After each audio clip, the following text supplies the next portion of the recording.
नमस्कार दोस्तों, भारतीय संविधान के अति महत्वपूर्ण प्रश्नों की सीरीज में आज हम उद्देशिका और राज्यों के पुनर्गठन से संबंधित अति महत्वपूर्ण प्रश्नों पर चर्चा करने वाले, जो आपकी आने वाली एमपीपीएससी की एग्जाम के लिए अति महत्वपूर्ण प्रश्न होने वाले। तो बिना किसी देरी के सबसे पहला क्वेश्चन आपके सामने आता है कि हम भारत के लोग शब्दों का प्रयोग भारतीय संविधान में कहां पर किया गया। अति इंपॉर्टेंट क्वेश्चन है दोस्तों कि हम भारत के लोग जो शब्द है ये भारत के संविधान में आपको कहां पर देखने को मिलता है। तो याद रखना है दोस्तों, भारत के संविधान की जो प्रस्तावना है, इस प्रस्तावना में हम भारत के लोग शब्द देखने को मिलता है। अगर आपसे पूछे कि भाई भारतीय संविधान की जो प्रस्तावना है इसकी शुरुआत कहां से होती है, इसकी शुरुआत कहां से होती है, तो इसकी शुरुआत भी कहां से होती है, तो हम भारत के लोग शब्द से ही भारत की प्रस्तावना की शुरुआत भी होती है और यहीं पर ये शब्द हमें देखने को मिलता है। और एमपीपीएससी 2016 में सेम क्वेश्चन पूछा गया है। ठीक है, तो एक भी क्वेश्चन आपका ऐसा नहीं है जो किसी काम का नहीं है, सारे इंपॉर्टेंट क्वेश्चन है। अगला, भारतीय संविधान की प्रस्तावना में कितने प्रकार का न्याय,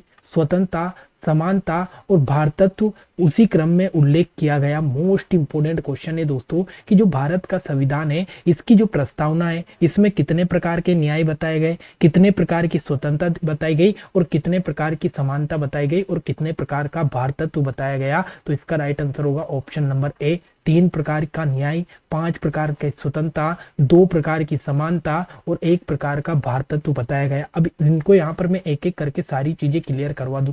सबसे पहले अगर आपसे पूछे कि भारत के संविधान में कौन कौन से न्यायों का उल्लेख है, तो भारत के संविधान में टोटल 3 न्याय का उल्लेख आपको देखने को मिलता है। सबसे पहला न्याय आपका आता है कौन सा दोस्तों, सामाजिक न्याय। सामाजिक न्याय, फिर आता है आपका आर्थिक न्याय, आर्थिक न्याय, आर्थिक के बाद में आपका तीसरा आता है राजनीतिक न्याय, राजनीतिक न्याय। तो ये 3 प्रकार के न्याय आपको भारत के संविधान की प्रस्तावना में देखने को मिलता है। फिर आपसे पूछे कि भाई स्वतंत्रता कितने प्रकार की, तो जो स्वतंत्रता है ना दोस्तों, ये भारत के संविधान में आपको टोटल 5 प्रकार की स्वतंत्रता देखने को मिलती है। कौन कौन सी है, तो एक तो आपका विचार, विचार की स्वतंत्रता, विचार की स्वतंत्रता, अभिव्यक्ति की स्वतंत्रता, अभिव्यक्ति की स्वतंत्रता हो गई, अभिव्यक्ति की स्वतंत्रता हो गई। उसके बाद में विश्वास की स्वतंत्रता, विश्वास की स्वतंत्रता, विश्वास के बाद में धर्म की स्वतंत्रता, धर्म की स्वतंत्रता और एक आपका उपासना की स्वतंत्रता, उपासना की स्वतंत्रता। तो ये टोटल 5 स्वतंत्रता आपको देखने को मिलती है। फिर आपसे पूछे कि भाई समानता कौन कौन से प्रकार की देखने को मिलती है, तो 2 प्रकार की समानता आपको यहाँ पर देखने को मिलेगी। एक तो प्रतिष्ठा की समानता, प्रतिष्ठा की समानता, और एक आपका अवसर की जो समानता है, ये अवसर की समानता। 2 प्रकार की समानता आपको यहाँ पर देखने को मिलेगी। हर एक पॉइंट आपकी एग्जाम के लिए इंपॉर्टेंट है। भले क्वेश्चन हम कम करते हैं पर चीजें ज्यादा पढ़ते हैं ताकि आपको एक भी डाउट यहाँ पर ना रहे। अगला क्वेश्चन आपके सामने आता है कि भारतीय संविधान की प्रस्तावना में समाजवादी जो शब्द है ये किस संविधान संशोधन के तहत जोड़ा गया। अब यहाँ पर एक चीज आपको याद रखना है दोस्तों कि ये जो भारत की प्रस्तावना है ना, इस प्रस्तावना में अभी तक सिर्फ एक ही बार संशोधन किया गया है, सिर्फ एक ही बार संशोधन किया गया। और वो संशोधन कौन सा है, तो 42वां संविधान संशोधन सन 1976 में होता है। और इसी 42वें संविधान संशोधन 1976 के तहत क्या होता है, तो जो भारत के संविधान की प्रस्तावना है ना, इसमें टोटल 3 शब्द जोड़े जाते हैं। कौन कौन से, तो एक तो आपका समाजवादी, समाजवादी शब्द जोड़ा जाता है। एक आपका जोड़ा जाता है दोस्तों पंथ निरपेक्ष, कौन सा, पंथ निरपेक्ष शब्द जोड़ा जाता है, पंथ निरपेक्ष शब्द जोड़ा जाता है। और एक आपका अखंडता शब्द जोड़ा जाता है, अखंडता शब्द वो जोड़ा जाता है। तो अगर आपसे पूछे कि भारत के संविधान की प्रस्तावना में कब संविधान संशोधन किया गया, तो 42वां संविधान संशोधन 1976 में किया गया। एक ही बार अभी तक हुआ, 3 शब्द जोड़े गए, समाजवादी, पंथ निरपेक्ष और आपका अखंडता, ये 3 शब्द जोड़े गए। अगला, संविधान को एक पवित्र दस्तावेज किसने कहा, तो मोस्ट इंपोर्टेंट पॉइंट याद रखना है दोस्तों कि डॉक्टर भीमराव अंबेडकर साहब जो है, ये डॉक्टर भीमराव अंबेडकर साहब ने जो संविधान है इसको भारत का पवित्र दस्तावेज कहा। और ये जो भीमराव अंबेडकर साहब है ना, ये प्रारूप समिति के अध्यक्ष भी थे दोस्तों। प्रारूप समिति के अध्यक्ष कौन थे, तो डॉक्टर भीमराव अंबेडकर जी थे। अगला क्वेश्चन आपके सामने आता है कि भारत की संविधान सभा ने राष्ट्रीय ध्वज को सर्वप्रथम कब स्वीकार किया। अति इंपॉर्टेंट क्वेश्चन है दोस्तों कि जो भारत की संविधान सभा है इसने जो राष्ट्रीय ध्वज है इसे कब अपनाया, तो भारत की संविधान सभा ने 22 जुलाई 1947 को राष्ट्रीय ध्वज को अपनाया था। मोस्ट इंपोर्टेंट पॉइंट है 22 जुलाई 1947 को। लेकिन 1-2 पॉइंट और इंपोर्टेंट याद रखना है दोस्तों, बात आती है 24 जनवरी सन 1950 को। 24 जनवरी 1950 की हम बात करें तो इस 24 जनवरी 1950 को क्या हुआ था, तो 24 जनवरी 1950 को भारत के राष्ट्रपति बनाए गए थे डॉक्टर राजेंद्र प्रसाद। इसी दिन क्या हुआ, तो जो राष्ट्रगान है इस राष्ट्रगान को अपनाया गया। इसी दिन क्या हुआ, तो इसी दिन आपका जो राष्ट्रीय गीत है इस राष्ट्रीय गीत को भी अपनाया गया। तो ये 3 चीजें आपको इंपॉर्टेंट याद रखना है 24 जनवरी 1950 को, और 22 जुलाई 1947 को राष्ट्रीय ध्वज अपनाया गया। अगला क्वेश्चन आपके सामने कि राज्य पुनर्गठन आयोग 1 नवंबर 1956 को कितने राज्य तथा कितने संघ शासित प्रदेश बनाए गए। अति इंपॉर्टेंट पॉइंट है दोस्तों, लेकिन इसको समझने से पहले थोड़ा सा हम इतिहास पर चलेंगे, उसके बाद में सारी चीजें हम यहाँ पर आपकी क्लियर करवाएंगे। तो थोड़ा सा इतिहास की तरफ मैं आपको लेकर चलता हूँ। तो इतिहास की तरफ जब हम चलते हैं तो आप सभी जानते हो कि 1947 में क्या हुआ दोस्तों, तो 1947 में आपका भारत देश आजाद होता है। अब जब भारत देश आजाद हो जाता है तो उस टाइम पे जो भारत देश था इसमें टोटल 552 रियासतें थी। 552 रियासतों का मतलब जो राजा रजवाड़े के क्षेत्र थे ये टोटल कितने थे, तो 552 थे। अब इन 552 रियासतों को 3 ऑप्शन दिए गए, या तो आप भारत में शामिल हो जाए, या पाकिस्तान में शामिल हो जाए, या स्वतंत्र रहे। तो इन 552 में से क्या हुआ दोस्तों, 549 जो रियासतें हैं ये कहां पर शामिल हो गई, तो ये भारत में शामिल हो गई। और बची हुई 3 रियासतें जो है ये क्या रही, तो ये स्वतंत्र रहना चाहिए भैया। ये किमने ये वो क्या बोला कि हम तो स्वतंत्र रहेंगे। अब कहानी आगे बढ़ती है। अब जब कहानी आगे बढ़ती है तो ये जो 3 रियासतें हैं ना दोस्तों, इनके बारे में हमें पढ़ना जरूरी है। तो 3 में से सबसे पहली जो रियासत है जिसका नाम है जूनागढ़। और दोस्तों ये जो जूनागढ़ है ना, इस जूनागढ़ का जो नवाब था इसका नाम था महावत खा या मोहब्बत खा भी इसको बोला जाता है, तो महावत खा था। और ये जो महावत खा है ना, ये जूनागढ़ को कहाँ पर मिलाना चाहता था, पाकिस्तान में मिलाना चाहता था। लेकिन सरदार वल्लभ भाई पटेल जो थे इन्होंने जूनागढ़ में क्या करवाया, तो जनमत संग्रह करवाया। क्या करवाया, जनमत संग्रह करवाया। और इस जनमत संग्रह के आधार पर इसको भारत में शामिल कर लिया। तो अगर आपसे पूछे कि जूनागढ़ को भारत में किस आधार पर शामिल किया गया, तो जनमत संग्रह के आधार पर शामिल किया। जूनागढ़ के बाद में दोस्तों हम कहाँ चलते हैं, तो हैदराबाद में चलते हैं। और हैदराबाद का जो नवाब था इसका नाम था उस्मान अली खा। और दोस्तों ये जो उस्मान अली खा है ना, ये उस्मान अली खा भी मोहम्मद जिन्ना का काफी करीबी था। तो ये भी हैदराबाद को पाकिस्तान में मिलाना चाहता था। लेकिन यहाँ पर सरदार वल्लभ भाई पटेल ने क्या करवा दिया, तो ऑपरेशन पोलो चलवा दिया। पोलो ऑपरेशन मतलब इनकी जो सेना थी उस्मान अली की, उस पर पुलिस कार्रवाई करवा दी या भारतीय सेना भेज दी। तो ऑपरेशन पोलो के तहत इसको क्या कर लिया गया, भारत में शामिल कर लिया गया। और लास्ट एक और था दोस्तों जिसका नाम था कश्मीर। तो जो कश्मीर था ना दोस्तों, यहाँ के राजा कौन थे, तो यहाँ के राजा हरि सिंह थे। और हरि सिंह क्या चाहते थे कि ये अपने राज्य को स्वतंत्र रखे। लेकिन इसी बीच में क्या हुआ दोस्तों, तो इसी बीच में जो पाकिस्तान है, इस पाकिस्तान कि जो आतंकवादी या घुसपैठी थे इन्होंने कश्मीर पर आक्रमण कर दिया। जब कश्मीर पर इन्होंने आक्रमण किया तो राजा हरि सिंह ने सरदार वल्लभ भाई पटेल से मदद मांगी। तो सरदार वल्लभ भाई पटेल ने इनकी मदद की, लेकिन उनसे बोला कि भाई आप एक विलय पत्र पर हस्ताक्षर करो। और विलय पत्र पर हस्ताक्षर करने के साथ कश्मीर को भारत में शामिल कर लो। तो विलय पत्र के आधार पर कश्मीर भी भारत में शामिल हो गया। तो ये 3 रियासतें भी आपकी भारत में शामिल होगी। अब यहाँ से आपसे क्वेश्चन किस प्रकार से पूछ लेगा कि भाई जो रियासतें हैं इन रियासतों का एकीकरण किसने किया, तो सरदार वल्लभ भाई पटेल ने किया। सरदार वल्लभ भाई पटेल जो थे, सरदार वल्लभ भाई पटेल, इन्होंने रियासतों का एकीकरण किया। ठीक है, जूनागढ़ को किस आधार पर, जनमत संग्रह के आधार पर भारत में शामिल किया। हैदराबाद को ऑपरेशन पोलो और कश्मीर को पुलिस कार्रवाई के आधार पर भारत में शामिल कर लिया। अब ये तो बात हो गई आपकी किसकी, तो ये तो बात हो गई रियासतों की। अब रियासतों के अलावा आप सभी जानते हो कि जो भाई भारत है, इस भारत में अलग अलग कंपनी आई। जैसे फ्रांस की कंपनी आई, फ्रांसीज आई। फिर आपके पुर्तगाली आए। पुर्तगाली के बाद में आपके अंग्रेज आए। ठीक है, डच आए। तो ये अलग अलग कंपनियां जब यहाँ पर आई तो इन्होंने अलग अलग क्षेत्रों पर अधिकार कर लिया था। तो अब इनके बारे में हमें पढ़ना है कि भाई इन्होंने कहाँ पर अधिकार कर लिया था। ठीक है, तो सबसे पहले हम बात करें दोस्तों फ्रांस की। ठीक है, फ्रांस की, तो फ्रांस जो थे इन्होंने कहां पर कब्जा कर रखा था, तो एक तो इन्होंने जो पांडिचेरी है दोस्तों आपका, इस पांडिचेरी पर कब्जा कर रखा था। पांडिचेरी जो हो गया आपका, एक आपका कराईकल हो गया, कराईकल जो है कराईकल पर कब्जा कर रखा था। एक जो आपका माहे है, इस माहे पर इन्होंने कब्जा कर रखा था। और एक आपका जो चंद्रनगर है, ये चंद्रनगर किसके कब्जे में था, तो ये फ्रांसीसी के कब्जे में था। भारत ने यहाँ पर सेना भेजी और इनको अपने अंडर में कर लिया। फिर एक और आता है दोस्तों पुर्तगाली। जो पुर्तगाल थे ये सबसे पहले भारत में आए थे। इन्होंने कहाँ कहाँ का पर कब्जा कर रखा था, तो सबसे इंपॉर्टेंट जो दमन द्वीप है ना दोस्तों, ये दमन द्वीप पर इन्होंने कब्जा कर रखा था। एक आपका दादर नागर हवेली, जो दादर नागर हवेली है, इस दादर नागर हवेली पर इन्होंने कब्जा कर रखा था, दादर नागर हवेली पर। और एक इन्होंने गोवा पर कब्जा कर रखा था, गोवा पर कब्जा कर रखा था। तो दोस्तों यहाँ पर क्या हुआ कि जो भारत की सेना है इसने एक ऑपरेशन चलाया जिसका नाम है ऑपरेशन विजय, ऑपरेशन विजय।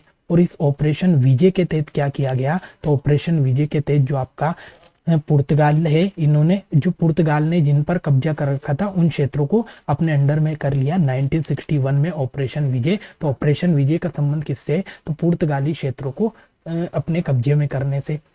अब बात आती है दोस्तों लक्षद्वीप की, बड़ा ही इंपॉर्टेंट पॉइंट है लक्षद्वीप। अब लक्षद्वीप की हम बात करें दोस्तों, तो भारत के हिस्से से काफी दूर था।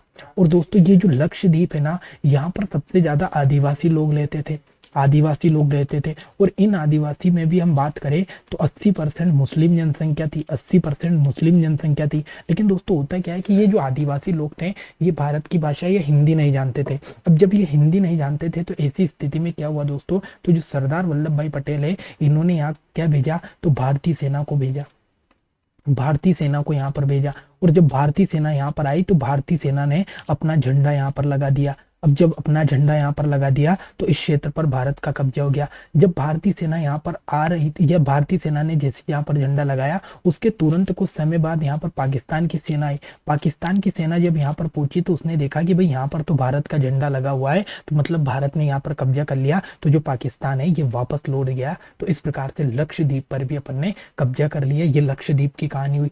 तो ये आपको क्लियर रखना है। अब एक और लास्ट स्थान पर हमें चलना है जिसका नाम है दोस्तों क्या, सिक्किम। सिक्किम की कहानी और समझ लो, फिर बहुत सारी आपकी कहानी कंप्लीट हो जाएगी।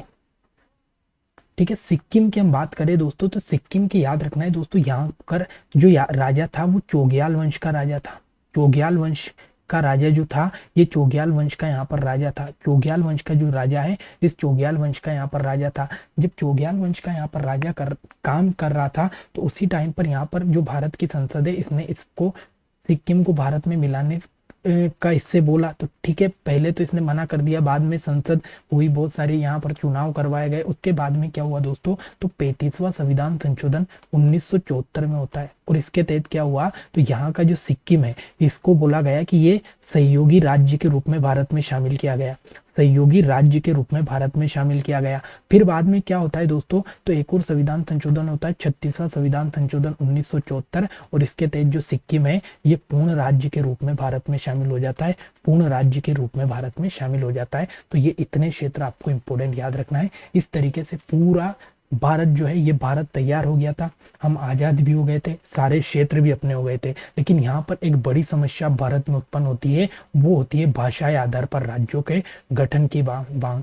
भाषाई आधार पर राज्यों का गठन करना। अब जब भाषाई आधार पर राज्यों का गठन करना होता है तो इसमें सबसे अहम इम्पोर्टेंट जो आयोग आता है उसका नाम क्या है दोस्तों, तो उस आयोग का नाम आपको याद रखना है, राज्य पुनर्गठन आयोग। राज्य पुनर्गठन आयोग, राज्य पुनर्गठन आयोग।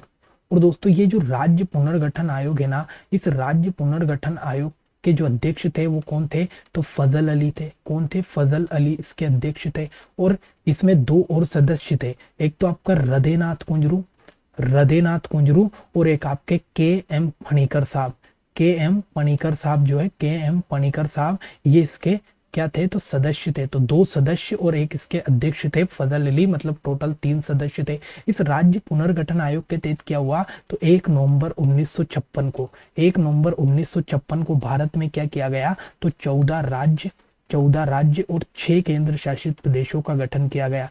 लेकिन दोस्तों ये जो राज्य बने थे ना, ये भाषाई आधार पर बने थे, भाषाई आधार पर बने थे। लेकिन 1 नवंबर 1956 से पहले अगर हम चले तो यहाँ पर अगर आप देखोगे तो 1 अक्टूबर 1953 को क्या हो गया था दोस्तों, तो 1 अक्टूबर 1953 को भारत में भाषाई आधार पर सबसे पहला जो राज्य बना था ना, ये आंध्र प्रदेश बना था, आंध्र प्रदेश बना था। उसके बाद में राज्य पुनर्गठन आयोग आया, क्योंकि एक राज्य बन गया था ना 1953 में तो सभी राज्य मांग करने लग गए थे, तो फिर राज्य पुनर्गठन आयोग ने 14 राज्य और 6 केंद्र शासित प्रदेश और अलग से बनाए थे। तो ये इंपॉर्टेंट चीजें आपको याद रखना है। इसके पीछे भी बहुत सारी कहानी है, बहुत सारे आंदोलन हुए, बहुत सारे आयोग आए, पर ये इंपॉर्टेंट चीजें जहां से क्वेश्चन आपके पूछे जाते हैं, तो ये तो आपको याद रखना ही रखना है। ठीक है, तो ये 14 राज्य आपके बन गए। ठीक है, तो इसका राइट आंसर होगा ऑप्शन नंबर ए, 14 राज्य और 6 केंद्र शासित प्रदेश राज्य पुनर्गठन आयोग ने 1 नवंबर 1956 को बनाए थे। अगला, अब यहाँ पर आपको सही जोड़ी मिलानी है। सही जोड़ी मिलानी है मतलब कैसे, तो यहाँ पर जो राज्य है उनमें आपको बताना है कि कौन सा राज्य पहले बना, उसके बाद में कौन सा राज्य बना, उस हिसाब से आपको यहाँ पर सही जोड़ी मिलानी है। तो अगर आप देखोगे दोस्तों, तो सबसे पहले अगर आप देखोगे तो यहाँ पर सिक्किम बनता है। सिक्किम के बाद में आपका सबसे पहले आपका सिक्किम बनता है, फिर आपका अरुणाचल प्रदेश बनता है, उसके बाद में आपका छत्तीसगढ़ बनता है, और उसके बाद में आपका झारखंड बनता है। तो इसका राइट आंसर क्या होगा दोस्तों, ऑप्शन नंबर 20 का राइट आंसर होगा। सबसे पहले कौन सा राज्य बना, वो सारी चीजें मैंने आपको यहाँ पर क्लियर करवा दी। ठीक है, तो एक बार मैं इसके जो सन है वो भी मैं आपको बता देता हूँ। सिक्किम का तो मैंने अभी आपको बता ही दिया था कि सिक्किम 1975 में बना था, 36वां संविधान संशोधन। अरुणाचल प्रदेश की पूछे तो 1987 में अरुणाचल प्रदेश बना था। उसके बाद में छत्तीसगढ़ जो है दोस्तों, ये छत्तीसगढ़ इसलिए पहले अपन ने लिखा क्योंकि जो छत्तीसगढ़ है ये थोड़ा सा पहले बन गया था। छत्तीसगढ़ दोनों ही पहले ही बने, पर छत्तीसगढ़ थोड़ा टाइम से पहले, तो पहले छत्तीसगढ़ भी 2000 में बना था और झारखंड भी 2000 में ही बना था। तो ये दोनों 2000 में बने थे। तो इसका right answer option number B होगा। अगला, निम्नलिखित संविधान संशोधन में किसके द्वारा सिक्किम को विधिवत भारत संघ में पूर्ण राज्य के रूप में शामिल किया, तो मैंने बता ही दिया 36वां संविधान संशोधन 1975 को होता है, इसी के तहत इसको पूर्ण राज्य का दर्जा दिया गया। अगला, भाषाई आधार पर सर्वप्रथम किस राज्य का गठन हुआ, तो भाषाई आधार पर मैंने अभी आपको बताया कि जो आंध्र प्रदेश है दोस्तों, इस आंध्र प्रदेश का गठन सबसे पहले होता है 1 अक्टूबर 1953 को हो जाता है। उसके बाद में राज्य पुनर्गठन आयोग आता है और वो 14 राज्य और 6 केंद्र शासित प्रदेश और बना जाता है। ठीक है, अब यहाँ पर देखो सारी चीजें मैं आपको क्लियर करवा देता हूँ। सबसे पहले मैं आपको 2-3 चीजें बता देता हूँ कि सबसे पहला जो भाषाई आधार पर राज्य बना था वो कौन सा बना था दोस्तों, आंध्र प्रदेश बना था। और आंध्र प्रदेश कब बना था, तो 1 अक्टूबर 1953 को बना था। उसके बाद में मैंने आपको ये बताया कि 1 नवंबर 1956 में राज्य पुनर्गठन आयोग आता है और इसके तहत कितने, तो 14 राज्य और 6 केंद्र शासित प्रदेश का गठन होता है। 14 राज्य और 6 केंद्र शासित प्रदेश का यहाँ पर गठन हो जाता है। तो अब देखो 1 अक्टूबर को हो गया आपका 1 राज्य और 14 राज्य ये हो गए। तो इस प्रकार से अपन ने यहाँ पर लिखा है कि आंध्र प्रदेश का 1 अक्टूबर 1953 को गठन हो जाता है। उसके बाद में 1956 के राज्य इसमें काउंट नहीं है, 1956 के बाद के राज्य है। तो 1956 के बाद में 14 राज्य बन गए थे। उसके बाद में 1960 में आपका गुजरात का गठन होता है, 1963 में नागालैंड का गठन होता है, 66 में आपका हरियाणा का गठन होता है, 1971 में हिमाचल प्रदेश का गठन होता है और 1972 बहुत इंपॉर्टेंट है क्योंकि 3 राज्य बने थे, तो पूछ सकता है 3 राज्य कौन कौन से, मेघालय, मणिपुर और आपका त्रिपुरा। तो मेघालय, मणिपुर और त्रिपुरा ये तीनों राज्य 1972 में बने। 1975 में सिक्किम आपको याद रह गया होगा, बहुत सारे क्वेश्चन कर लिए। ठीक है, 1987 भी इंपॉर्टेंट है क्योंकि इस समय भी 3 राज्य बने थे 1987 में, मिजोरम, अरुणाचल प्रदेश और गोवा। तो ये तीनों राज्य 87 में बने। 2000 भी इंपॉर्टेंट है क्योंकि इसमें भी 3 राज्य बने, छत्तीसगढ़, उत्तराखंड और झारखंड। और भारत का सबसे नवीनतम राज्य तेलंगाना, जो कि 2 जून 2014 को बना। 2 जून 2014 को तेलंगाना राज्य का गठन होता है आंध्र प्रदेश से अलग करके। तो ये 2014 में भारत का सबसे नवीनतम राज्य बनाया जाता है। तो ये राज्यों की कहानी भी हो गई पूरी, और किस प्रकार से कौन कौन सा राज्य बना, किस प्रकार से भारत में राज्यों का गठन किया गया, कौन कौन से आयोग आए, ये सारी चीजें मैंने अब आपको कल क्लियर करवा दी। आशा करता हूँ सारी चीजें आपको अच्छी लगी होगी। अगर क्लासेस अच्छी लगे तो लाइक, कमेंट, शेयर करना ना भूले। इसी प्रकार से पूरा संविधान आपका क्लियर करवाऊंगा। ठीक है, तो मिलते हैं अगली क्लास में, तब तक के लिए जय हिंद, जय भारत।